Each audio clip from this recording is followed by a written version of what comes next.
इस वीडियो में हम बात कर रहे हैं रिगार्डिंग एसएससी सीजीएल में जो यूडीसी की 26 पोस्ट एमएसएमई के अंदर रिपोर्ट करी गई एसएससी के द्वारा, उसकी स्टेट वाइज वैकेंसी कहाँ कहाँ पर अवेलेबल है। राइट, देखो मैं आपको बता दूं कि जो यूडीसी की पोस्टें हैं, लोगों को कन्फ्यूज़न रहता है कि यार उस पर मिनिस्ट्री लिखी हुई है और मिनिस्ट्री दिल्ली में ही है तो पोस्टिंग दिल्ली में ही होती है। ऐसा बिल्कुल नहीं है। यूडीसी की पोस्टिंग ऑल इंडिया रहती है। जिनका केवल दिल्ली ऑफिस है उसमें दिल्ली रहता है, उसके लिए आपको पहले से पता होना ज़रूरी होता है। कई लोग कन्फ्यूज़न में इसमें पोस्ट भर देते हैं, उसको लेकर बाद में मालूम चलता है कि वो दिल्ली के लिए देख रहे थे और पोस्टिंग कहीं और मिल गई। राइट, दूसरी बात कि यार आपका जो जो लोग कट ऑफ के पास में रहते हैं, जैसे मान लो कट ऑफ 540 जा रही है, मैं एक एग्जांपल दे रहा हूँ, तो जो लोग 545, 46, 47, 42 ये जितनी रेंज रहती है वो लोग कंफ्यूज रहते हैं टीए और यूडीसी को लेकर के। तो हम इस वीडियो में उस पर भी बात करेंगे कि टीए और यूडीसी को लेकर क्या सही रहता है, क्या कुछ पॉइंट ऑफ व्यू है इसको लेकर के। और दूसरा कि जो लोग आगे के लिए प्रिपरेशन कर रहे हो, क्योंकि आपको पता है कि एक लो ग्रेड पे की पोस्ट आपको मिलेगी 2400 या 2800, तो उसमें लंबा कंटिन्यू नहीं कर सकते आप, और अभी आपको आगे एग्ज़ाम्स देना है। तो यूडीसी की पोस्ट अच्छी मानी जाती है बिकॉज प्रिपरेशन के लिए टाइम मिल जाता है, फिक्स जॉब होती है और 2 दिन छुट्टी रहता है आपका, कोई ओवर टाइम का नहीं रहता। वहीं अगर टीए की बात कर ले तो टीए में एक दिक्कत रहती है कि कई बार आपको वर्कलोड मिल जाता है, देखने को मिल जाता है। दूसरा ये भी है कि आपकी पोस्टिंग असेसमेंट, मान लो अगर आप सीबीडीटी के अंदर हो तो आपका असेसमेंट में है, नॉन असेसमेंट में, वो भी डिपेंड करता है कि। लेकिन यूडीसी में देखा गया है कि जितनी भी आप मिनिस्ट्री हैं सबके अंदर मैक्सिमम फाइल रिलेटेड वर्क ही होता है और बहुत ज़्यादा वर्कलोड नहीं रहता है। नॉर्मली आप मैनेज कर पाते हो, तो प्रिपरेशन यहाँ पर कर पाते हो, बेस्ट रहता है। कई लोग यूडीसी यूपीएससी की भी तैयारी कर रहे हैं, इसलिए उनके लिए टाइम बहुत मैटर करता है, तो ये पोस्ट अच्छी रहती है। चलिए अब हम बात कर लेते हैं।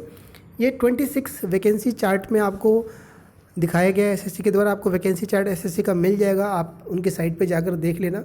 तो खास बात ये है कि जो आपका आरटीआई का रिप्लाई आया है उसमें भी 26 सीट ही हैं आपका, यानी 26 सीट आपकी कम नहीं करी गई है। रीज़न होता है कई लोगों को लगता है कि यार वैकेंसी चार्ट जो है आपका कहीं चेंज हो तो कट ना दे, मतलब वैकेंसी कट ना कर जाए, लेकिन ऐसा नहीं है। अभी लेटेस्ट रिप्लाई है तो आप मान के चलो कि ये वैकेंसी आपकी रहेगी। राइट, ये डर बना रहता है आपका एंड टाइम तक।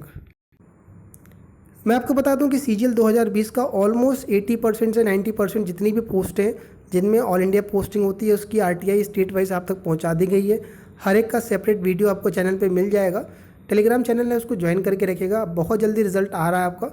रिजल्ट आते ही पूरा आपका डीवी कवर होने वाला है। राइट, और स्टेट वाइज से लेके लोकेशन से लेके डिपार्टमेंट में क्या चल रहा है, क्या सही हो सकता है, वो सब हम बात करेंगे इसके अंदर। तो मैंने 2 चीज़ों के लिए लगाया था, इसमें 2 सवाल पूछे गए थे। एक तो स्टेट वाइज पूछा गया था आपसे यूडीसी के अंदर, और दूसरा ये पूछा गया था कि स्टेट वाइज एलोकेशन कैसे करेंगे, यानी अलग अलग जगह पर स्टेट वाइज पोस्टिंग है तो आप उसको रैंक के बेसिस पे देंगे या रैंडम बेसिस पे देंगे। यहाँ पर 2 सवाल आप देख पा रहे होंगे, लिखा हुआ है नीचे। राइट, तो यहाँ पर मेरा पूछने का मेन मोटिव यही था कि यार एमएसएमई के अंदर, यूडीसी के अंदर डिपार्टमेंट में कोई टच में नहीं है, क्योंकि आप मान के चलो कि ये पोस्ट मैं जहाँ तक देख रहा हूँ 18 से मैं कवर, 17 से मैं कवर कर रहा हूँ, लेकिन चैनल मैंने 18 में स्टार्ट करा था आपका, सीजीएल 18 से लेकर कवर कर रहा हूँ। तो ये पोस्ट पहली बार देखने को मिला है मेरे को। ये एलडीसी वाली सीएचएसएल में भी नज़र नहीं आई है अभी तक और सीजीएल में भी नज़र नहीं आई है। तो चैनल पे कोई टच में नहीं है। अगर आप पे कोई कांटेक्ट में हो जो एमएसएमई में यूडीसी पर हो तो ट्राई करिएगा थोड़ा सा अपडेट रिगार्डिंग किसके लिए, कि वर्क नेचर कैसा है, एलोकेशन का क्या है, डिपार्टमेंट में ग्रोथ कैसा है, ये हम थोड़ा बात कर पाएँ। बाकी मैं पूरी कोशिश कर रहा हूँ कि अपडेट अगर मिल पाती है तो आप तक पहुँचा पाऊँ मैं डायरेक्ट। राइट, तो इसीलिए मैंने एलोकेशन का पूछा था कि ये इसका रिप्लाई दे पाए। तो क्या रिप्लाई आया हम देखते हैं। तो ये है स्टेट वाइज वैकेंसी का, पहले हम देखते हैं। तो स्टेट वाइज आप देखिए, डीआई गुवाहाटी, लुधियाना, चेन्नई, न्यू दिल्ली, करनाल, कानपुर, ये सब आपके स्टेट वाइज है, आप देख पाओगे। स्क्रीनशॉट चाहो तो ले लो, टेलीग्राम ज्वाइन कर लोगे, ये वहाँ पर मैं शेयर कर दूँगा। टेलीग्राम का जो लिंक रहता है आपका डिस्क्रिप्शन बॉक्स में मिल जाएगा आपको। राइट, तो यार इसमें देखो कि जो लोग यूपी के हो आप कानपुर देख सकते हो, उसके अलावा राइट न्यू दिल्ली वाले देखो तो एक ही सीट इसके अंदर, लुधियाना में 4 सीटें आपकी। अब सवाल ये उठता है कि यार ये स्टेट वाइज रैंडम करेंगे या फिर उस पर करेंगे, हम बात उस पर करेंगे अभी आगे। इसमें डीआई जो होता है वो डेवलपमेंट इंस्टीट्यूट होता है आपका एमएसएमई के अंदर। एमएसएमई करती क्या आपकी, कि जो स्मॉल बिजनेस होते हैं उनको प्रमोट करती है आपकी, तो ये गवर्नमेंट का वो है, वेंचर है। तो यार इसमें डीआई जो होते हैं आपके वो अलग अलग वो रहते हैं, अलग अलग उनका वो रहता है कि कहीं पर हैंडलूम को कर रहे हैं वो, कहीं पर साड़ी का है आपका, तो वो चीज़ें आपका है इसके अंदर। बाकी आपका यूडीसी का है। पोस्ट प्रेफरेंस को लेकर अभी मैं आगे बात कर रहा हूँ क्या सही रहेगा यूडीसी और टीए के अंदर, और मैं बात कर रहा हूँ अभी कि स्टेट वाइज एलोकेशन कैसे करेंगे। पोस्ट प्रेफरेंस को लेके पेड सर्विस स्टार्ट कर दी गई है सीजल 2020 का। 15-16 लोग अभी ऐड हुए हैं इसमें। और आपको बता दूं कि इसका बहुत लोग पूछ रहे थे कि कैसे मैसेज कर सकते हो। टेलीग्राम ग्रुप का लिंक नीचे है, वहाँ पर मेरे प्रोफाइल पे जाके डायरेक्ट आप मुझे इनबॉक्स कर सकते हो रिगार्डिंग पोस्ट प्रेफरेंस के, रिगार्डिंग डॉक्यूमेंट्स के, रिगार्डिंग कोई भी क्वेरी आपकी जो चल रही है जिसमें कॉल की ज़रूरत है, आपको बहुत ज़्यादा डिटेल नीड की ज़रूरत है। अगर छोटे मोटे दिक्कत है, आपको पता भी है कि यूट्यूब कमेंट में आप रिप्लाई करते हो या क्वेश्चन करते हो, मैं रिप्लाई तुरंत भेजता हूँ आप तक। टेलीग्राम पे कोई भी क्वेश्चन रहता है मैं तुरंत रिप्लाई करता हूँ। पॉसिबल हो पाता है तो कॉल कर पाता हूँ, लेकिन अब पॉसिबल बिल्कुल नहीं है कॉल का, क्योंकि बहुत टाइम इसमें कंज्यूम हो जाता है। तो आप देख सकते हो इसको करके, राइट।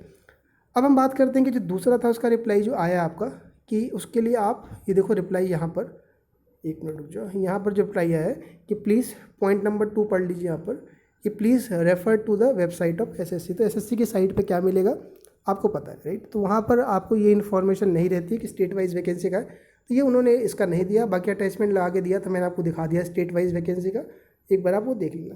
मैं पूरी कोशिश कर रहा हूँ कि इसका देखो, मैं अभी तक जहाँ तक मेरी समझ है अभी तक यूडीसी को लेकर के कि किस में स्टेट वाइज करते, किस में रैंडम करते हैं, किस में वो, जहाँ तक मेरी समझ है कि इसमें भी रैंडम ही करेंगे। लेकिन देखो रैंडम का मतलब ये नहीं होता कि उठा के फेंक देते हैं किसी को, उसका भी एक तरीका होता है कि जैसे अगर कोई फीमेल कैंडिडेट है तो अगर रैंडम एलोकेशन, इसमें कोई रूल नहीं है आपका रैंक का, तो पूरी कोशिश करते हैं कि उनका स्टेट या नियर टू स्टेट दिया जाए। अगर कोई दिल्ली का है, दिल्ली में नहीं दिख रही है सीटें आपकी, मान लो दिल्ली से 3 फीमेल कैंडिडेट है, दिल्ली में एक ही सीट है आपका, तो एक किसी को दे दिए, बाकी को दो नियर देखेंगे पास में क्या दिख रहा है, लुधियाना दिख रहा है आपका या कानपुर दिख रहा है, तो वो वहीं देंगे। ऐसा नहीं है कि चेन्नई फेंक दिया उठा के उसको, राइट।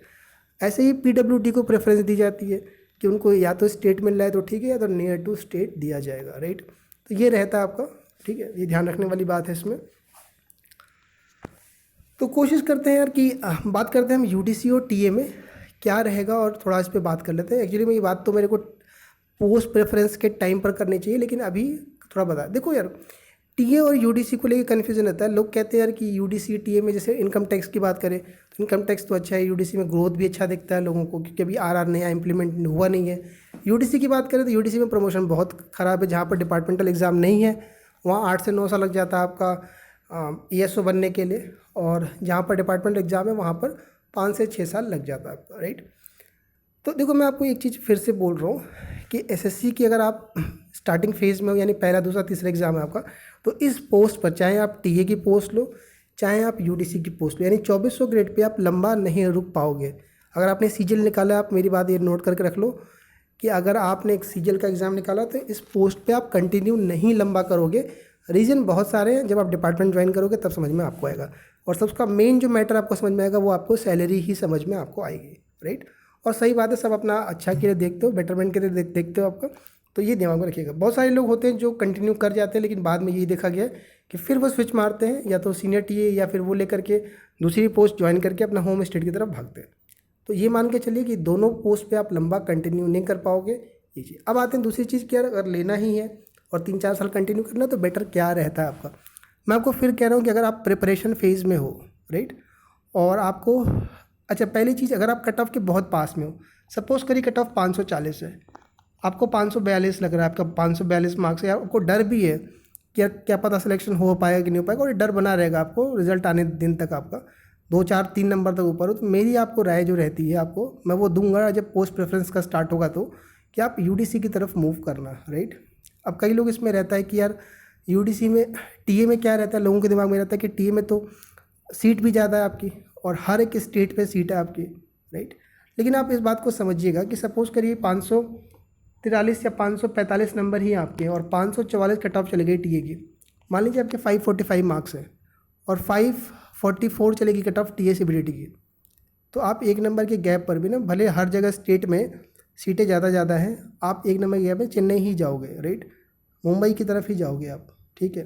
रीज़न उसका यही रहता है आपका कि सभी लोग यही सोच करके भरते हैं, बिकॉज हर जगह स्टेट वाइज सीटें ज़्यादा आपकी। अगर आपका गैप ज़्यादा है, आपका 550 नंबर है या 540 का चांस लग रहा है, 500 सब प्रेडिक्ट कर रहे हैं कि 40, 42, 43 रहेगा, तो इसी के आसपास रहता है। आपके 550 से आप रिस्क ले सकते हो, कोई दिक्कत नहीं है। टी की तरफ चले जाओ, वर्स्ट केस में भी आपको टी कहीं ना कहीं, लेकिन टी इनकम टैक्स का इस बार बड़ा खतरा है आपका, राइट। अगर टी सीबीआईसी की भी बात कर ले तो लोग यही देखते हैं कि स्टेट वाइज वैकेंसी हर जगह पर है, तो वो इसके थ्रू पोस्ट ऑप्ट करना चाहते हैं। जो लोग कट ऑफ के पास में होंगे वो यूडीसी देख सकते हो, राइट। क्योंकि आपको पता है कि टीए लेकर के रैंक बेसिस पे करेंगे तो आप दूसरे स्टेट में फंसोगे ही फंसोगे अगर आपके कट ऑफ के पास में मार्क्स है तो। यूडीसी में एक चांस रहता है कि मान लीजिए कोई एक फीमेल कैंडिडेट है, मैं आपको समझाता हूँ, और मान लीजिए 542 नंबर उसके और 541 कट ऑफ गई और उसने TACBIC ऑप्ट कर लिया, राइट, और TACBIC में उसको रैंक बेसिस पे ही एलोकेशन करेंगे और फेंक दिया उसको केरला में। अगर वहीं मान लीजिए 541 पे अगर उसको UDC मिल रहा है, मैं एक एग्जांपल दे रहा हूँ, तो मान लो 541 पे अगर UDC मिलता है तो उसमें चांसेस हाई है उसके कि दिल्ली मिल सकता है उसको, क्या पता वो जो एक सीट है आपको वो फीमेल को ही एलोकेट कर दिया जाए। तो ये सब चीज़ें रहती हैं, हम बात करेंगे पोस्ट प्रेफरेंस के टाइम पे, बहुत सारी चीज़ें रहती है, इतना आसान भी नहीं रहता चीज़ों को समझाना, राइट।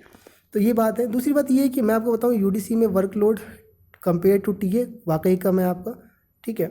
और दूसरा ये कि आप इसको मान के चलो कि इस पोस्ट पे आप कंटिन्यू लंबा नहीं करोगे तो आपको स्टडी करना है, तो स्टडी को देखिएगा ध्यान से, पढ़ाई को ज़रूर ध्यान रखिएगा कि स्टडी के लिए टाइम मिल पाए, जिससे कि आप कहीं दूसरे स्टेट में अगर मैनेज कर रहे हो 2-3 साल के लिए, मान लो अगर आप टीए लेते हो घर पे भी मिल जाता है, आसपास मिल जाता है और टाइम पढ़ने के लिए नहीं है, और यूडीसी में मान लो दूर भी मिल रहा है आपको, स्टडी का टाइम है आपका, तो मेरी राय में आपको यूडीसी देखना चाहिए, बिकॉज स्टडी मैटर करता है, आपका पढ़ाई का मैटर करता है, राइट।